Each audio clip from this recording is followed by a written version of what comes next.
So last time we started off the unit kind of with like a mental model of how variables work and how they contain different values, and they can only contain one value at a time. Today we're going to be looking at and investigating applications that use variables and kind of thinking about how they work. Okay.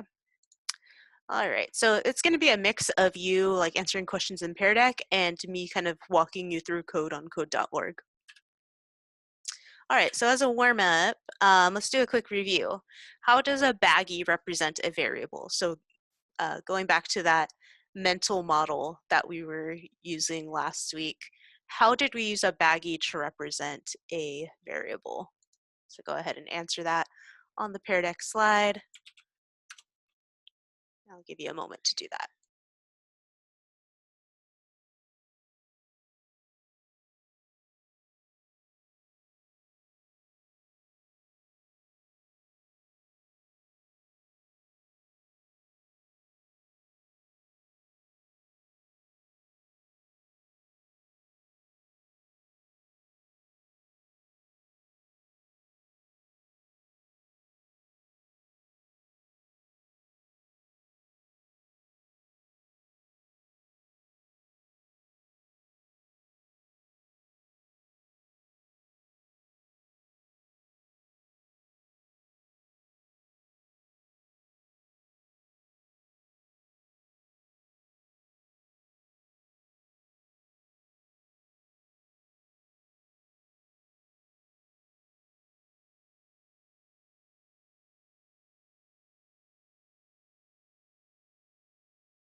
Okay, so I'm going to go ahead and show some of the answers that you all came up with.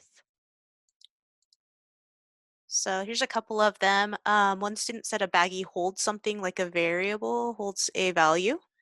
So yeah, that's absolutely right. That's right on. So a baggy is like a container, right? You can put stuff in it. A variable is the same thing. It's a container. It just holds a value. And then someone said it holds a word or a number. And you can also have multiple baggies. So you can have multiple variables to store multiple types of values, right? Numbers or words, which we call strings. I'm going to go ahead and show the model answer here.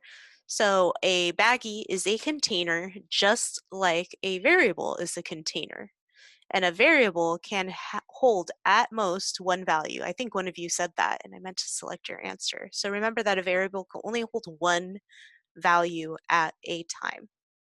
If you want to store a new value, then you got to throw the old value out first before you can put that new value in there. Okay, so it's like a limited capacity plastic baggie. You can only fit one value in there at a time.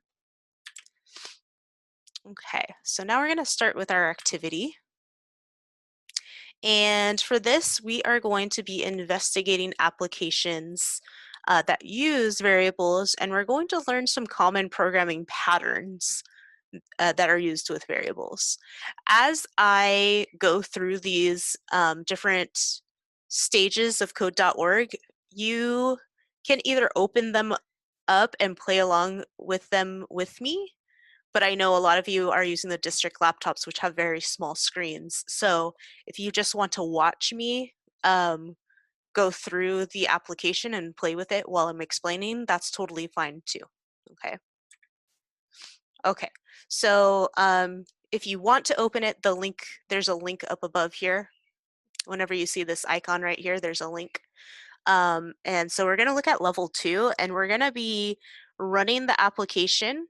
And while I'm going through the application and running it, I want you to write as your response in this Pear Deck what information you think is being stored in the variables of the code that makes up this application. Okay, so you won't be able to see the code. We'll just be able to run this guy. Some of you are already predicting based on the appearance of the screenshot. Okay, so I'm going to go ahead and run through this. And I guess we kind of played with this before also. That's a little bit different. You'll notice that I could keep clicking this up arrow and it'll keep going. Like, I don't think there's a limit. Like, I'm at 129 right now. I'll press down. Let me reset this.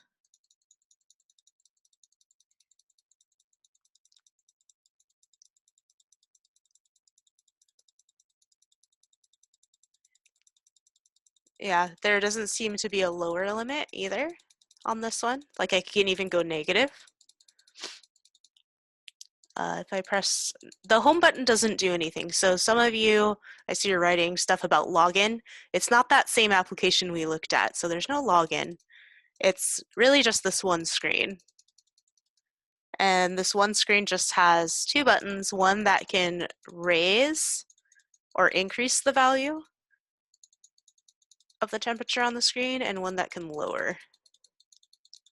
So in the Pear Deck, you're gonna go ahead and answer that question. What possible variables, I guess, are there? Let me see what the exact question, phrasing of the question was. So predict the information that is being stored in variables.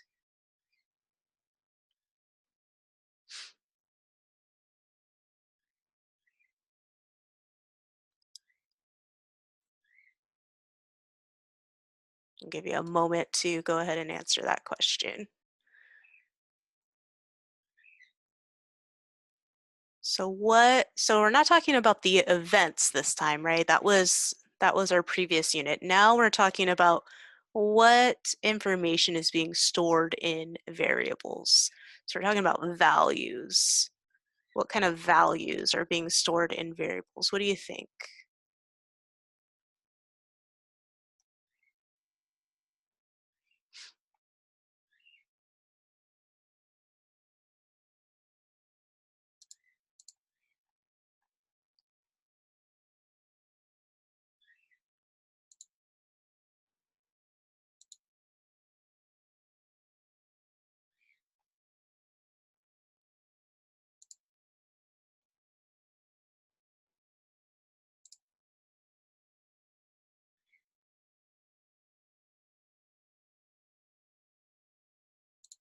Okay, so let's take a look at some of your answers. So some of you predicted, oh, someone's changing their answer. Some of you predicted that maybe some of the information is the current temperature, like the number that you see on the screen. So the degrees in Fahrenheit, I see temperature in Fahrenheit. So, oh, that's okay, Jorge. And then some of you maybe thought that it was storing the number of clicks, the number of times you were actually clicking on the button. So let's take a look. Oops, wrong one. Let's take a look at the actual code to find out what it's actually doing. Okay, because those are both really good guesses. Either keeping track of the temperature or keeping track of the number of clicks. So this is what we're going to do. We're going to look at level 3, which is the same application, but this time we have access to the code. So I'm going to walk through the code. I'm going to take the first chunk and explain that first, and then I'll explain the second chunk. And then what you're going to do is you're going to follow along. You're going to pay attention because on the next slide, be prepared to answer a comprehension questions on the next slide that has to do with the exact same application that I'm walking through. Okay, so I'm going to go ahead and open this up. So again, this time you actually have the code here, right? So I'm going to take a look at the first chunk. So the first chunk is right here. Let me get my annotation thingamajig. Okay, so I'm looking first at this chunk right here. Okay, and let's go ahead and walk through this guy. So on line 2, we're creating a temp variable. So you can think of that as creating like a little plastic baggie that is labeled temp, right? Temp. And it also gives it a value. So you can think of that as, our little sticky note. in there, and that value is 70. Okay. And then we also have this other variable that just has, you'll notice that it has two quotes in there, and that is basically an empty string. So there's nothing inside of that string, but we're gonna see how that changes in just a moment. So let's go ahead and create this little variable. So that's my second plastic baggie, and then it's called temp F.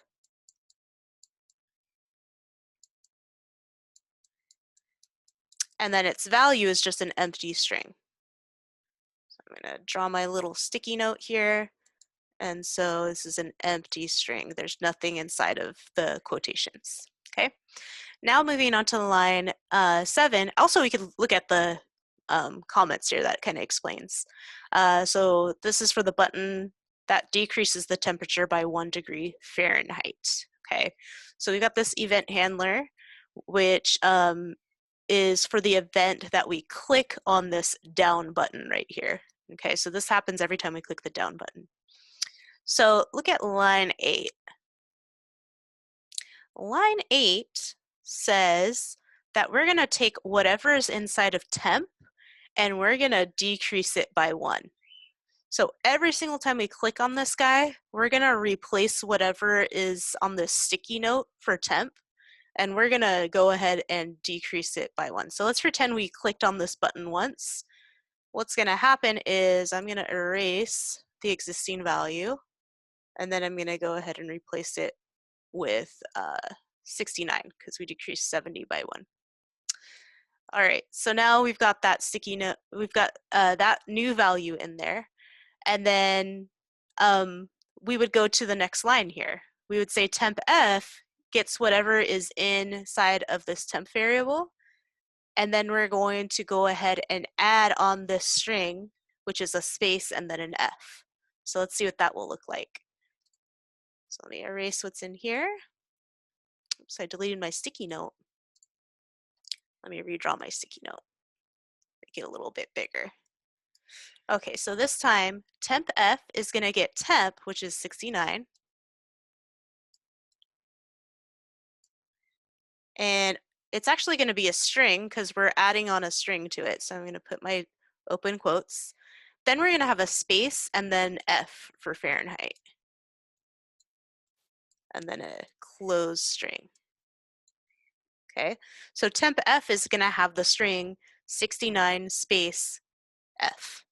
Okay, then as we go on to line 10, it says set the text of temperature check.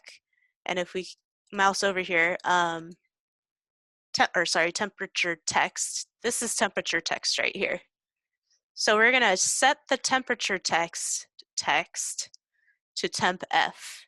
And so what that does is it changes, let me get this, it changes this value right here. I need another color for that. There we go. So it changes this right here to whatever's inside of temp F. So at this point, the 70 degrees Fahrenheit would change to the display 69 degrees Fahrenheit.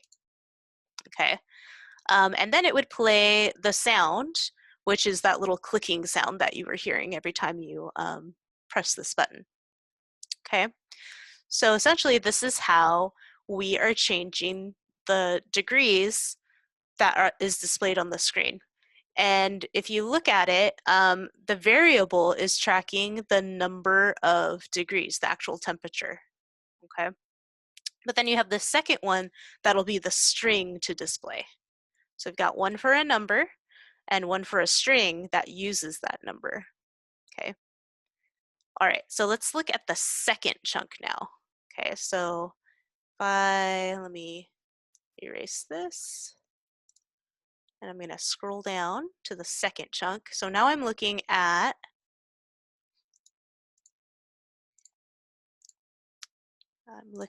this chunk right here.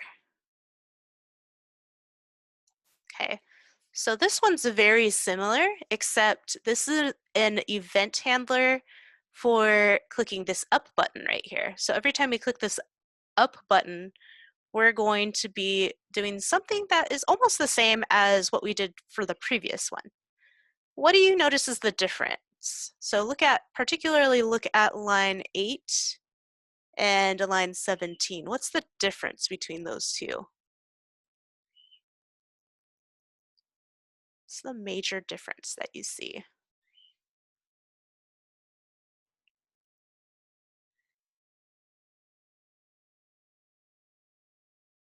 You're adding one instead of subtracting. So like the one that we looked at before, we were decreasing the temperature, right, by 1. In this one, we are increasing the temperature by 1. Everybody see that?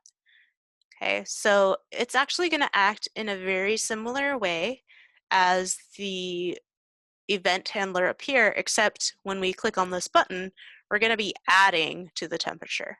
Okay, so let's pretend now this is the state of our program right now, just as we had drawn out. But let's pretend now we're going to press on the up button. So that means we're going to jump to line 17, and we are going to say temp is going to get whatever temp is now, which is 69, plus 1.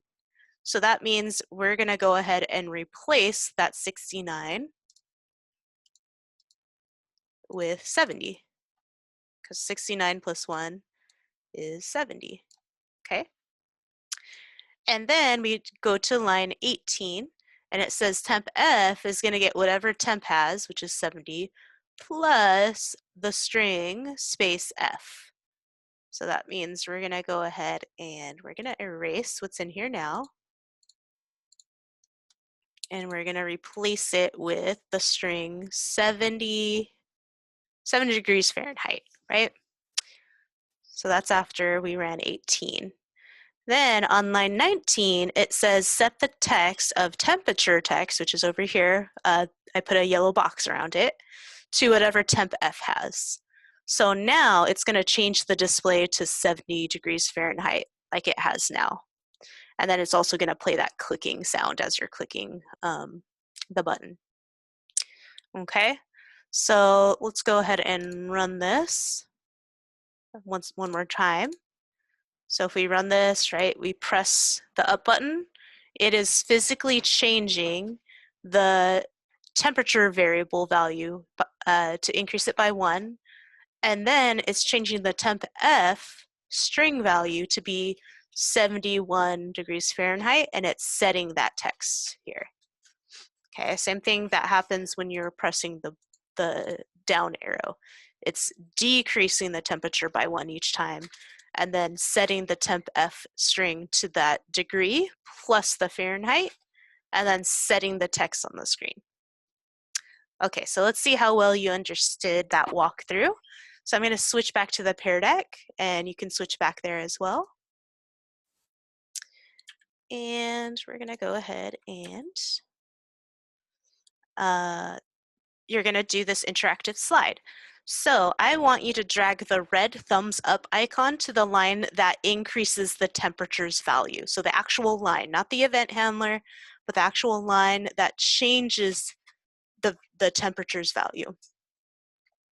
And then I want you to take the blue thumbs down icon and put that next to the line that decreases the temperature's value.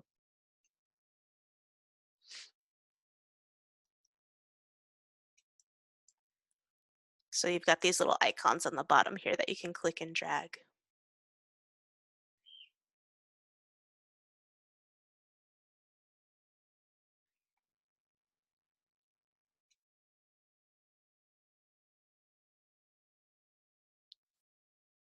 Okay, it looks like most of us have answered. So let's go ahead and I'm going to show you responses. Let me lock your screens for now. Okay, some of you are way out over here. Okay, so most of you correctly decided that the line that decreases the value of temp is right here on line number 8. Great job. And then the line of the code that increases temp's value by 1 is here on line 17. That is absolutely correct. So if you chose lines 9 and 18, you're not totally wrong. It's just that this is the string representation. Temp F is the string representation of the temperature. So it's adding on that degree Fahrenheit there. So, okay, that's fine. Yeah, I did notice that it was switched. It's okay, as long as you can understand. Okay, so let's move on. And this time we're gonna add something that's called a watcher. Sounds a little bit creepy. So we're gonna add this watcher, and what's really cool about a watcher is that it'll allow you to kind of peek inside of the computer's memory and see the value of a variable as it changes. So right now in our application, we can kind of see that value change, but only because we're displaying it on screen here.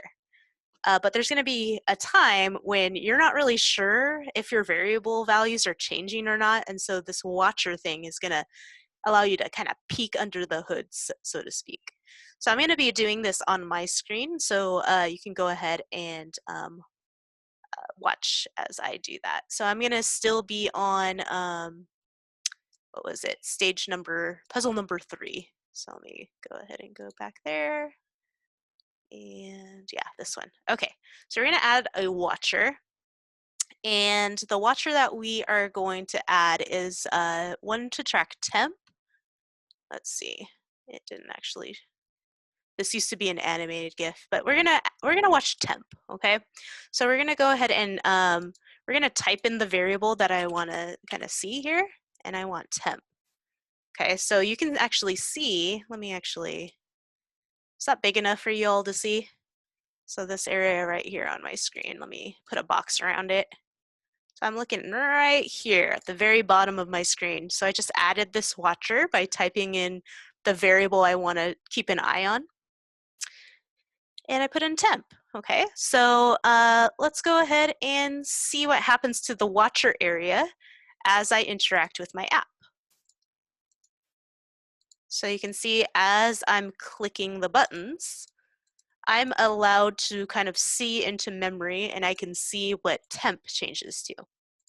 I can add an additional watcher to temp F. Oh, I just typed in the name of the variable I want to watch. That's what I did. So now I just typed in temp F. So I'm getting the name of the variables from the actual code here and just typing in their names to watch them. So let me put a box around that again. So now I'm going to keep an eye on this area down here. And let me go ahead and reset this. So if I reset this, right now it's undefined because we haven't run the application. Once I run it, now I get 70 for temp, and temp F has that empty string. As soon as I start clicking, now temp F is going to get whatever the temp value is, which is 71, and then it's going to go ahead and add on that space and the F for Fahrenheit. And I can keep going, and you can see that temp F changes along with temp. So adding a watcher is very useful for when you are not sure if your code is doing exactly what you want it to. Maybe you have a bug in there.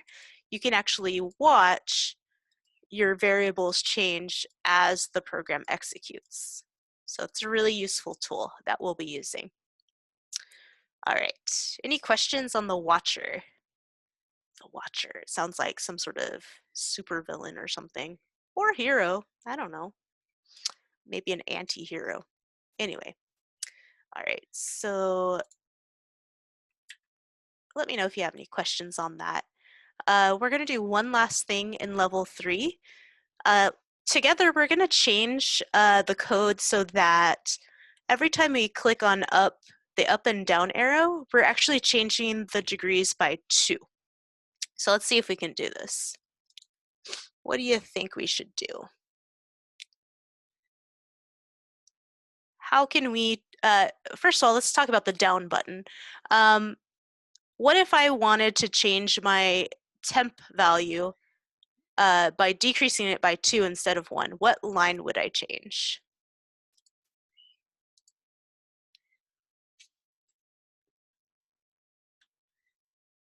Line 8, yeah. So I'm going to change this 1 right here, and then I'm going to change it so that it's subtracting 2 each time. And then for my up button, if I wanted to make it so that whenever I clicked on the up button, it adds 2, I'm going to change line 17 here. So I'm going to make it add 2 instead of add 1. So now if I run this, you can see that each time I click on a button, it changes the temp by 2. Okay, so that was a pretty simple change, and you can actually see it in the watcher area as well. Okay, so let's do, I think it's time for another interactive question. Oh, no, it's not yet. There's a question coming up though. All right, so we got a couple more minutes, so let's go ahead and run the next level. So now I'm on level 4, puzzle number 4. We're gonna run this application and we're gonna discuss the changes because there's gonna be some changes made to the code. One thing that has changed is that we're using this command called math.round. So we're gonna think about how that works. So again, you can just look at my screen while I'm interacting with the code, but you can definitely open it up yourself as well. Okay, so let's see if we can see what changed just by looking at the application. Oh, it's in debug mode. So what do you see that's different from this application than our previous application? What's different? Just looking at the left-hand side, do you see anything different?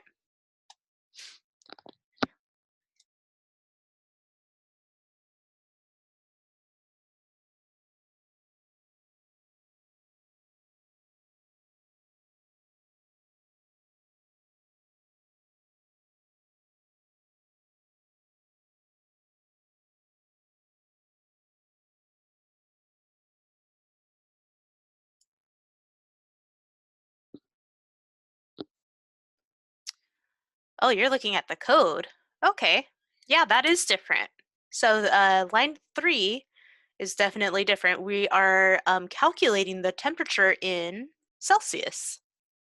And you can see on the left here that we're actually displaying that value underneath. So let me go ahead and highlight that. So you can see that on our screen, we have a new piece of information. We have the degrees in Celsius being added on there. Right now, we don't actually see the C being appended because I think it went off screen because there's so many repeating decimals, but it should say C after that. So let's see if we can get that to appear. Yeah, there we go. If I reset it, you can see 21C. Okay, so yeah, if we walk through the code, we can definitely see on line 3, we see a conversion from our degrees in Fahrenheit to degrees in Celsius, and they just use this formula that you can actually find by Googling. Okay, so let's see what else. Let's see. Actually, I might need to go back. Aha, there we go. I forgot that I was messing with this. So we want the version that shows math.round. Okay, now we can do it. Let me make it so that it goes faster. Okay. So now we don't get all those repeating variables, or sorry, repeating decimals. And that's because in this version of the code, we are using a command called math.round. What do you think math.round does?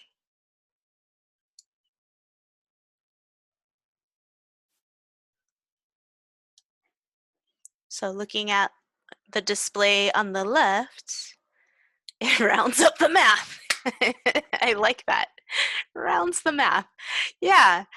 So whatever math is being done, so in this case, we have something being multiplied and divided. So anytime something is divided, we run the risk of having a decimal point number, right? Something point blah, blah, blah, blah, blah, right? So as we saw like 21.111111111 when I first ran this thing. But now I'm rounding to the nearest whole number. So math.round is going to round to the nearest whole number. And now you'll see that when I'm running this application, I never get decimal values.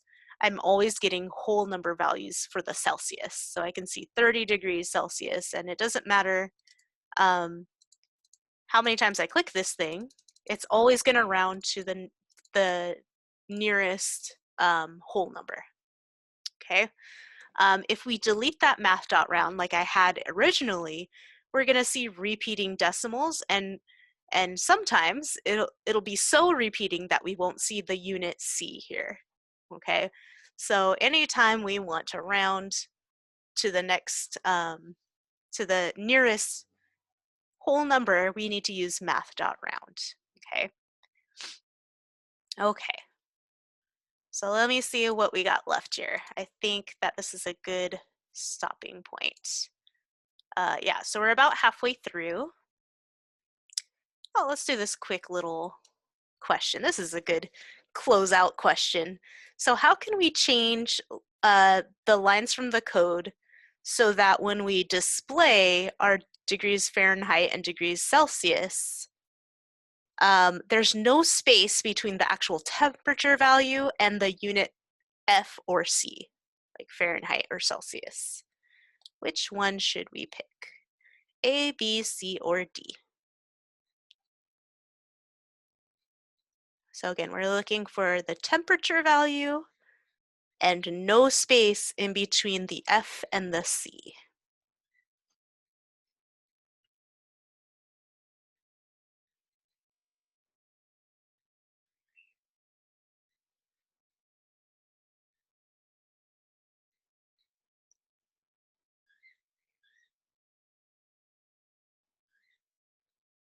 Okay. So it looks like most of us have answered. So let's go ahead and I'm gonna pause your screens and then show the responses. So most of you indicated that answer C was correct. So let's go ahead and look at that again.